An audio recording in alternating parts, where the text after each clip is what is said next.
I did not break the bank to get the PRX Powermatic 80 version. I specifically went for the Tiffany blue. That's what the kids are saying that it should be called, but I think it's the ice blue version. Yes, and it's still fairly hard to get, judging from the orders that we placed in Chivas.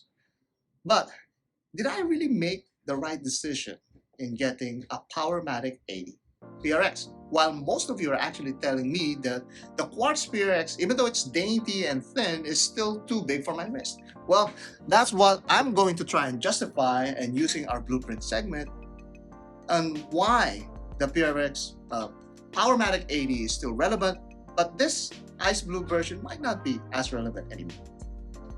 This video is not brought to you by Tissot. Yeah, because I bought this with my cold hard florins. I will admit, I was taken by the hype and needed to see in person to understand that collective enthusiasm. But the biggest reason I got this Powermatic 80 PRX was because thousands of you didn't have the appreciation to subscribe to my channel and yet apparently have enough time to write a comment on how the Powermatic version is better than the Quartz model that I own.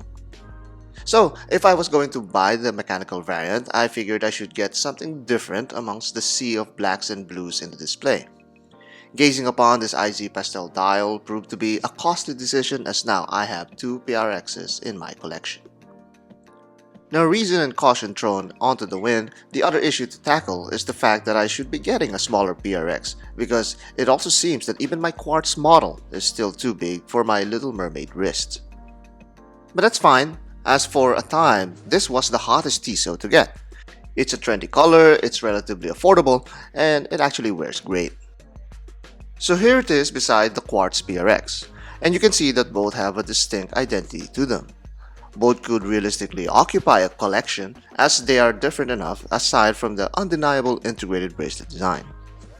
I was however expecting a significant difference in thickness, but that's really not the case. You could barely distinguish that the automatic model is thicker. So I could have gotten the automatic model in the first place rather than buy the Quartz variant. But I think I just like the sunburst dial more than the waffle texture. But then the strap situation. Just look at what Tissot has to offer. This dark blue strap may not work with other colors like what you see here. Give me a white strap please for these icy blue faces. This strap on the dark blue dial though just works seamlessly. When I bought the PRX, I knew I was buying the interchangeable strap to extend its wearability. And it worked. It proved to be the only PRX I needed for a long while. I imagined the same for this Powermatic version. This one is from Deluxe, which is not bad, but I wish Tissot offered their own original color to match this very light dial. This also shows how difficult it is to dress this PRX down even though it's such a fun color. By its own merit, the lighter color actually worked well with the waffle dial. It's something that I couldn't quite explain other than the fact that the texture doesn't seem to be that bold here than on the darker tone. That light play works to enhance the light tone, taking much of your attention. The bezel here is a little bit taller than the Quartz model, but the rest is practically the same. The hidden gem, of course, is a display case back that features a decently decorated rotor. The rest of the caliber is rather plain as expected within this price point. Like with the previous review, you're really buying a PRX for the case and bracelet. This remains the best value proposition you can find on any Swiss brand. And now for the dial. The dial details here are crisp and sharp. It's something that stands out a lot, especially when light touches it.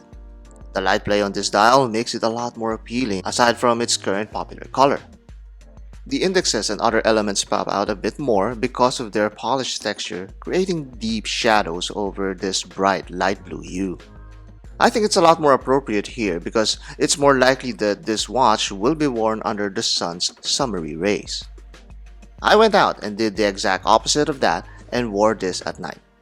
As much as I look like a try-hard Asian Elton John, it was still fun to get that attention.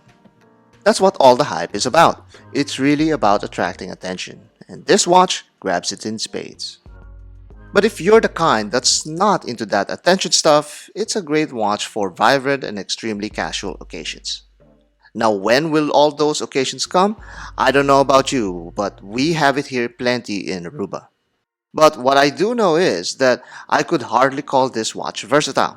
It looks good, but you can't wear it all the time. Heck, I need to buy a new pair of Jordans to make this work. So I guess it's not economical either in that sense. But Tissot played its cards well, and now they've got our money thoroughly enticed by the hype. No matter how much you cut it, the Tissot PRX Ice Blue version is really created to ride the trend of the Tiffany blue dial. Now that the trend is dying down, it still manages to stay relevant because of the ice blue color, that summery vibe that it's trying to express. However, be cautious, it's not going to fit all of your attires, but nevertheless, it's a blueprint for enticing customers to buy into the color.